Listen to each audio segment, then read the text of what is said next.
Good evening, everyone. Welcome to NTD Tonight. I'm David Zhang. Here is a preview of some of today's top stories. Suspects in the Moscow terror attack appear in court. Find out more about their conditions and trial after over 130 people were killed. The latest on Trump's legal cases. A trial date set for his hush money case, a bond deal in New York, and new comments from DA Willis in Georgia. A CEO is departing from a major airline manufacturer following a series of significant issues. More on the recent move. First up, an update on the terrorist attack in Russia. Russian authorities say 4 terrorists killed at least 137 people, with over 100 wounded in Friday's Moscow attack. Officials say the death toll could rise. NTD's Jeremy Sandberg has more on the aftermath. Russian authorities named 4 suspects charged with acts of terrorism in Moscow City Court on Sunday and Monday. The attack at Crocus City Concert Hall Friday night left at least 137 people dead, scores wounded, and the building in ashes. The court stated all 4 men, all citizens of Tajikistan, have been remanded into pretrial detention until May 22nd. 3 of 4 suspects admitted guilt in court. The 4th was unresponsive in a wheelchair accompanied by a doctor. Images from the courtroom showed the suspects with bruised faces, one with a bandage over his head. Russian President Vladimir Putin condemned the shooting as a bloody and barbaric act and declared Sunday a day of national mourning for the victims. Putin said the terrorists were trying to flee to Ukraine and said a window had been prepared on the Ukrainian side for their escape. He pledged to track down and punish all those responsible. Ukraine denies any involvement. Ukraine's defense intelligence alleged without evidence that the attack was planned by Russian special services to justify increased aggression in the war. Vice President Kamala Harris said Saturday that ISIS is to blame and told ABC News there's no evidence that links to Ukraine. Harris condemned the act of terrorism and said condolences should be sent to families affected by the tragedy. The U.S. Embassy in Russia warned U.S. citizens to avoid concerts earlier this month. The embassy stated it was monitoring reports that extremists have imminent plans to target large gatherings. The Russian embassy in Washington says it did not receive any concrete warnings about a potential terror attack. National Security Council spokeswoman Adrienne Watson says the U.S. shared information with Russian authorities under its long-standing duty to warn policy. Secretary of State Antony Blinken said the U.S. strongly condemned the attack and passed its deepest condolences to families and all affected. The suspects face life in prison if convicted. Jeremy Sandberg, NTD News. Now let's take a look at other top headlines.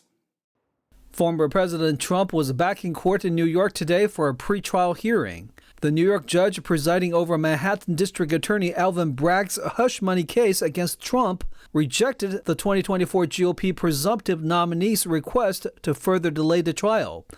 The judge announced that the trial will begin on April 15th instead. The date all but ensures that Trump will become the first ever former U.S. president to go on trial for criminal charges before the November election. Trump had this to say when leaving the courthouse. This is a case that could have been brought 3.5 years ago. And now they're fighting over days because they want to try and do it during the election. This is election interference. That's all it is. Election interference. And it's a disgrace. We'll obviously be appealing. Trump has pleaded not guilty to 34 counts of falsifying business records to hide his former lawyer and fixer Michael Cohen's $130,000 payment to silence adult film actress Stormy Daniels before the 2016 election about a sexual encounter she says they had a decade earlier. An encounter Trump denies. Trump's lawyers accused the Manhattan DA Alvin Bragg's office, which brought the charges, of trying to bury documents that could help them challenge Cohen's credibility. Meanwhile, Donald Trump won a bid today to pause his $454 million civil fraud judgment if he posts a smaller $175 million bond within 10 days. The decision by a mid-level state appeals court eases an acute cash crunch for Trump, who has said he would be forced to sell assets at fire sale prices to post bond in the case. Trump praised the professionalism of the decision today. I built a phenomenal company that's very low leverage, unbelievably low leverage, with a lot of cash, a lot of everything else. Why should I let a crooked judge make a decision to give $450 million that allows me to spend very little money on my campaign if I so choose? If Trump posts bond by the new deadline, state authorities would not be able to start seizing his assets. Also in the Georgia election interference case, Fulton County District Attorney Fani Willis says her case against Trump is going full steam ahead. Willis spoke on Saturday just days after Judge McAfee allowed Trump and other co-defendants to appeal his ruling for a review. Defense lawyers alleged Willis engaged in a romantic relationship with Wade, which the two confirmed in a February court hearing, and that they benefited financially from the arrangement. The two denied the latter allegation. A powerful storm is pummeling the central U.S. with blizzard conditions as it drops a blanket of snow from Colorado to Minnesota through Tuesday. The storm is threatening widespread power outages and treacherous road conditions. It's also expected to agitate thunderstorms and tornadoes in the south. Blizzard warnings extend from North Colorado and Kansas into parts of Minnesota, Nebraska, and South Dakota today. Between 2 and 10 inches of snow could fall in these areas, as some places could see more than a foot. Powerful storm systems slammed the Northeast over the weekend with a double punch of heavy rain and large amounts of snow. Parts of New England, including Vermont, received more than a foot of snow on Saturday. In Maine, ice-covered trees can be seen in the town of Kennebunk. A utility company in the state says it has restored power to 50% of its customers after a massive winter ice storm knocked down power lines across the state. In related news, a federal weather agency alerted that a severe geomagnetic storm also began impacting Earth on Sunday, and it will last until Monday. It could affect satellites, GPS services, and bring aurora borealis in the north. The United Nations Security Council adopted a resolution today demanding an immediate ceasefire between Israel and the Palestinian militants Hamas and the release of all hostages after the United States abstained from the vote. U.S. Ambassador to the UN Linda Thomas-Greenfield said that Washington did not agree with everything in the text, which also did not condemn Hamas. As I've said before, we fully support some of the critical objectives in this non-binding resolution, and we believe it was important for the Council to speak out and make clear that our any ceasefire must come with the release of all hostages. Israeli Prime Minister Benjamin Netanyahu said the failure to the U.S. to veto the resolution was a clear threat from its previous position and would hurt Israel's war efforts and bid to release more than 130 hostages still held by Hamas. It was the Hamas massacre that started this war. I repeat, it was the Hamas massacre that started this war. Nearly 6 months have passed, and the Security Council still has not condemned the child-murdering rapist that began this war. The resolution just voted upon makes it seem as if the war started by itself. Well, let me set the record straight. Israel did not start this war, nor did Israel want this war. Following the UN vote, Netanyahu canceled a visit to Washington by a high-level delegation. The Biden administration has been against an Israeli full-scale offensive in the city of Rafah, where Netanyahu has pledged to eliminate remaining Hamas brigades. More than 1 million civilians have sought shelter in Rafah, and humanitarian groups have warned turning the city into a war zone would turn a humanitarian disaster into an even greater catastrophe. Boeing CEO Dave Calhoun announced he will step down by the end of 2024, amid the fallout from the 737 MAX crisis, ending a turbulent 5-year period. NTD's Christina Corona has more on the story.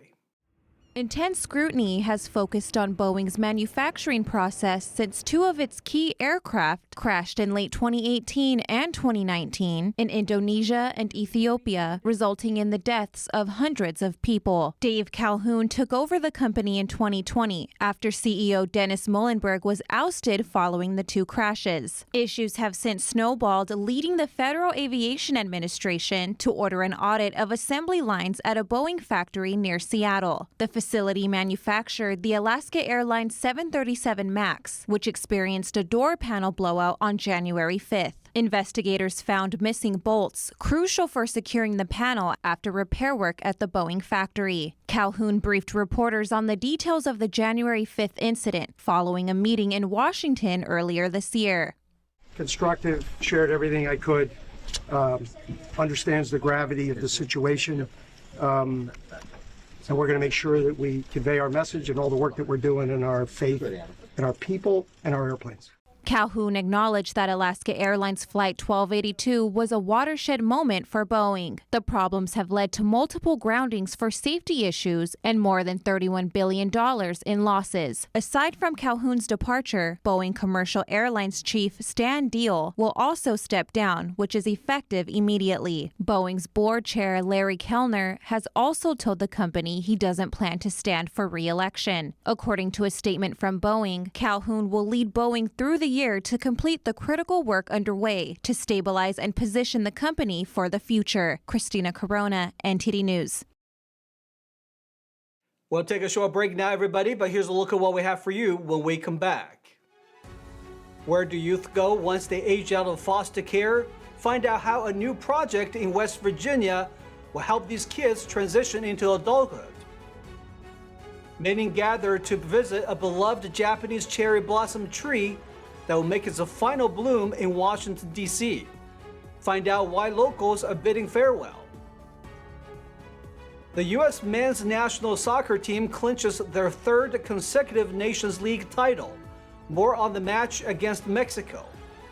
Those stories and more coming up on NTD Tonight.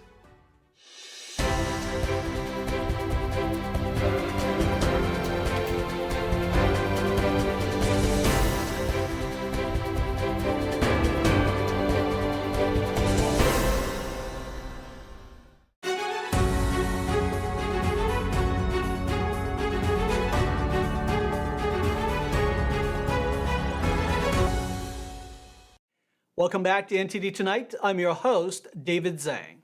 A new project to help youth aging out of foster care transition into adulthood just got underway in West Virginia.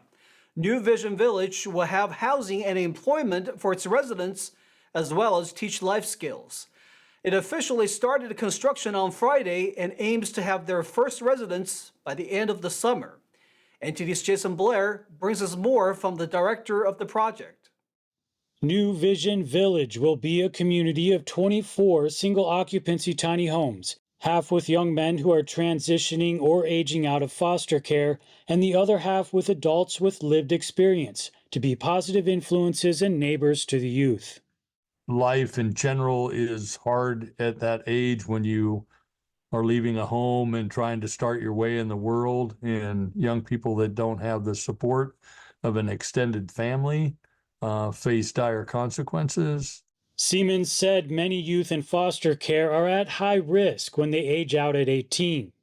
Currently, 40% of the young people are homeless on their 18th birthday. And for young men, about 60% end up in trouble with the law in the first 18 months after aging out. Siemens said the young men will have on-the-job training and help build tiny homes for about 36 to 40 hours a week, as well as have 3 to 4 hours a week of personal life skills development. Many of the young people haven't been trained how to have a bank account. They don't have a driver's license. It's very difficult to get a vehicle if you don't have family insurance to be on. The village will sit on 7 acres next to an already operating community center that offers workshops and recreational activities that the youth will have access to. Siemens hopes it will provide a model for similar communities around the country. There are some organizations in the country that provide housing for young people at that age and transition. And there's some organizations that provide jobs and job training.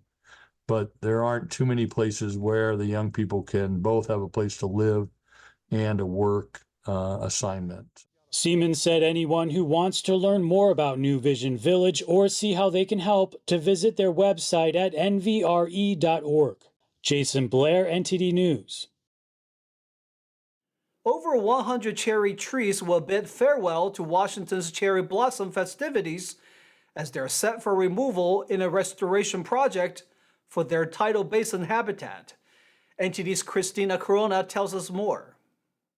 Starting in early summer, crews will replace the tidal basin's deteriorating seawall, home to the highest concentration of cherry trees near the Jefferson Memorial. Stumpy, a beloved Japanese cherry tree, will make its final bloom this year. Stumpy gained popularity in 2020 when a Reddit user shared a photo, comparing its droopy appearance to their love life. The post went viral, raising Stumpy to fame.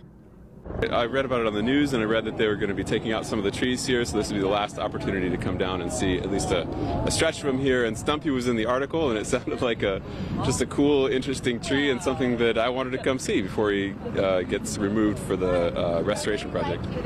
The humanity and the inspiration of this little tree is making a huge impact. So, and this is incredible to see all the people coming out and paying their respects to him for his last bloom. Arborists discovered Stumpy's hollow trunk, prompting its inclusion among hundreds of trees slated for removal in a $113 million seawall repair project. Over the next 3 years, we will anchor those seawalls in bedrock to keep them from settling. We will raise the height of the seawall to keep the water where it's supposed to be in the tidal basin, and we'll widen the walkways as well to accommodate 21st century crowds. It's going to benefit the cherry trees, who right now are every day, twice a day, seeing their roots inundated with the brackish water of the tidal basin. He says they've lost 100-yard stretches of trees due to the water. And we can't replace those trees until we fix the underlying cause of what killed them in the first place. So once we're finished, once the seawall's high enough and the water stays in the tidal basin, we look forward to having an environment where the trees can grow without those threats to their long-term well-being.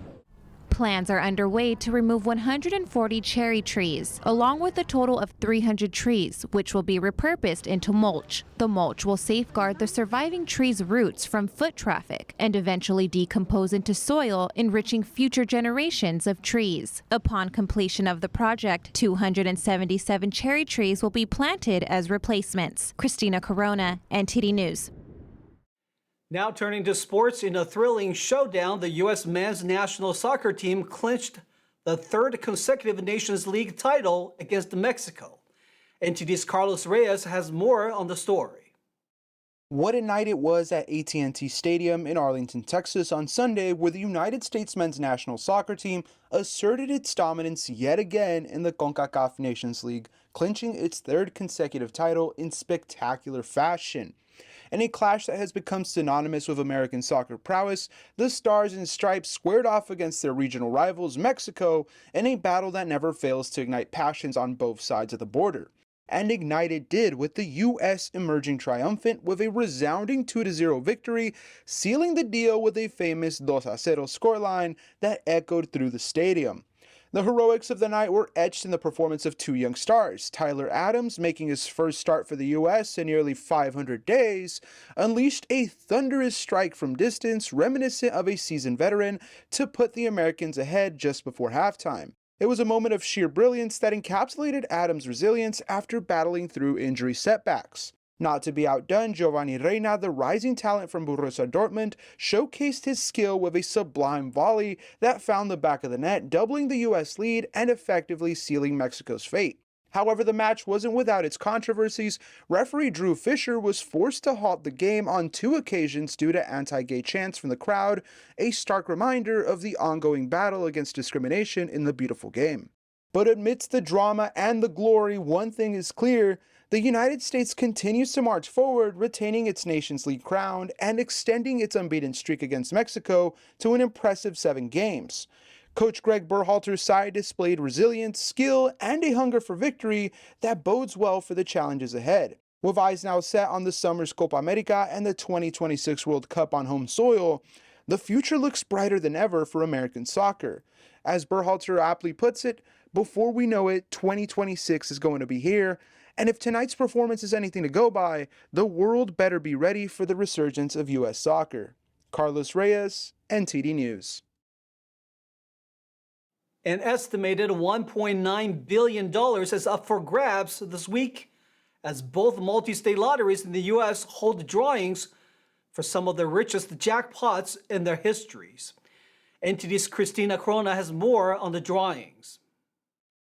After no winners in Friday and Saturday's drawings, the Mega Millions jackpot soared to $1.1 billion, and the Powerball jackpot rose to $800 million. The next upcoming Powerball drawing is scheduled for Monday and could potentially yield the sixth largest prize in the game's history if there's a winner. The previous Powerball jackpot of $842.4 million was claimed by a ticket in Michigan on January 1st. Since then, there have been 35 consecutive drawings without a jackpot winner. The Mega Millions numbers will be drawn again on Tuesday and could potentially be the fifth largest prize in the game's history. Last time, 2 California tickets split the prize on December 8th and is the only lottery game to hit the billion-dollar mark 6 times. In both lotteries, the winner or winners must match the correct 6 double-digit numbers on a $2 ticket. The odds of winning the jackpot are roughly 1 in 292.2 million for Powerball and 1 in 302.6 million for Mega Millions. Christina Corona, NTD News.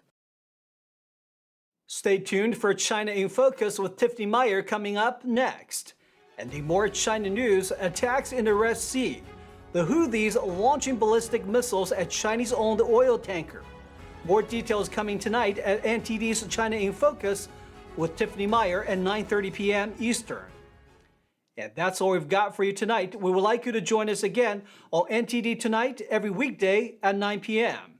I'm David Zhang. Have a wonderful evening.